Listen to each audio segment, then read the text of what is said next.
और अब बात करते हैं ईरान के बारूदी मकर जाल की। चाहे हमास हो या फिर हिजबुल्लाह और हुती, तमाम आतंकियों के पीछे जो ताकत खड़ी है वो है ईरान। ईरान ना सिर्फ इन आतंकी गुटों को हथियार देता रहा है, बल्कि आतंकियों को ट्रेनिंग भी देता आया है। इसीलिए तो यूएन के मंच पर इजराइल ने मिडिल ईस्ट में जारी तनाव के पीछे ईरान को ही जिम्मेदार ठहराया था। आपको बताते हैं कि कैसे ईरान बारूदी चिंगारी को भड़का रहा है।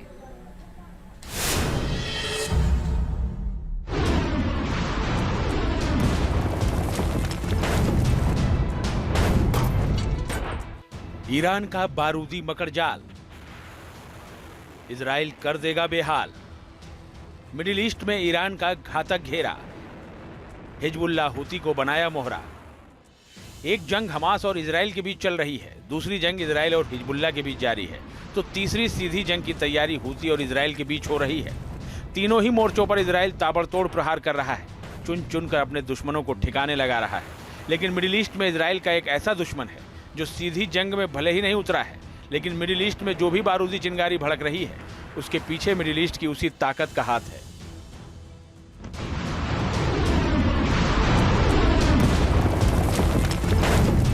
ये मुल्क है ईरान। ऐसा कहने के पीछे क्या वजह है, इसकी कड़ियों को जोड़ेंगे तो पूरी बारूदी पिक्चर साफ हो जाएगी।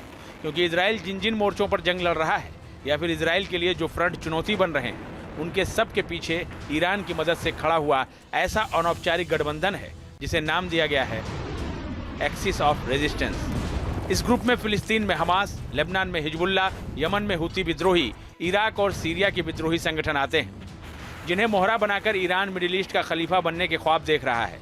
क्योंकि ये वो आतंकी संगठन है जो इजराइल को निशाना बना रहे हैं। जब से हिजबुल्लाह और इजराइल की जंग शुरू हुई है, ईरान खुलकर हिजबुल्लाह के साथ आ गया है। Israel has been mass murdering civilians in Gaza, and now it seems to be replicating the same in Lebanon by waging a war of aggression against the country. इस जंग में ईरान लगातार Hezbollah को हथियार दे रहा है। ईरान ने Hezbollah को फज्र 5 रॉकेट दिए हैं। जिस कत्यूसा रॉकेट से हिजबुल्लाह इजराइल पर हमले कर रहा है, वो भी उसे ईरान से ही मिले हैं। इसके अलावा C-802 एंटी शिप मिसाइल और शाहेद ड्रोन जैसे घातक हथियार भी ईरान से ही हिजबुल्लाह ने हासिल किए हैं। सिर्फ हथियार ही नहीं, फंडिंग से लेकर आतंकियों की ट्रेनिंग भी ईरान दे रहा है। ईरानी रिवोल्यूशनरी गार्ड लंबे वक्त से हिजबुल्लाह के आतंकियों को ट्रेंड कर रहे हैं। ईरान और सीरिया में स्थापित कैंपों में हिजबुल्लाह के लड़ाकों को ट्रेनिंग दी जाती है। अमेरिका को ये डर भी सता रहा है कि अगर इजराइल ने लेबनान में घुसकर हिजबुल्लाह के ऊपर बहुत बड़ा जमीनी हमला किया, तो शायद दूसरे आसपास के जो दूसरे अरब देश हैं वहाँ भी इस युद्ध में कूद जाएं। लेकिन ऐसा शायद नहीं होगा, क्योंकि मिस्र ने कैंप डेविड एग्रीमेंट 1978 में इजराइल के साथ साइन कर लिया।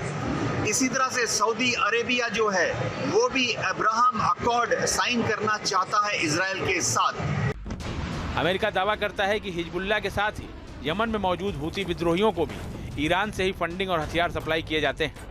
2015 से ईरान ने हुती की नेवल पावर बढ़ाने में मदद की है, जिसके दम पर ही हुती विद्रोही लाल सागर में अमेरिका को निशाना बनाते रहे हैं। इसके अलावा हुती की ड्रोन सेना बनाने में भी ईरान ने तकनीक मुहैया करवाई है। इतना ही नहीं, ईरान के रिवोल्यूशनरी गार्ड्स हुती विद्रोहियों को ट्रेनिंग देते हैं। मीडिया रिपोर्ट्स के मुताबिक इस समय ईरान में हुती के 300 लड़ाके ट्रेनिंग ले रहे हैं। ईरान ने इसके साथ ही इराक और सीरिया में भी शिया मिलिशिया समूहों को पालने पोसने में मदद की है। 2003 में इराक पर अमेरिका के हमले के बाद ईरान ने वहां अपनी पहुंच बनानी शुरू की थी।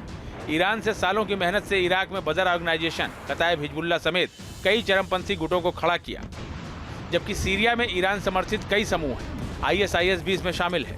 ये समूह अमेरिका और इजराइल के दुश्मन हैं। इसके साथ ही मिडिल ईस्ट में महायुद्ध के अलार्म के बीच ईरान अपनी जंगी तैयारियों को भी धार देने में जुटा है। IRGC की फतेह यूनिट ने तेहरान में युद्ध अभ्यास किया है ताकि इजराइल पर दबाव बनाया जा सके। लेकिन इजराइल ने भी ठान लिया है कि जब तक मिडिल ईस्ट में एक भी दुश्मन जिंदा है, उसकी बारूदी मिसाइलों का प्रहार रुकने वाला नहीं है। इसी मिशन के तहत वो न सिर्फ हिजबुल्लाह बल्कि इराक और सीरिया में भी आतंकियों को ठिकाने लगा रहा है।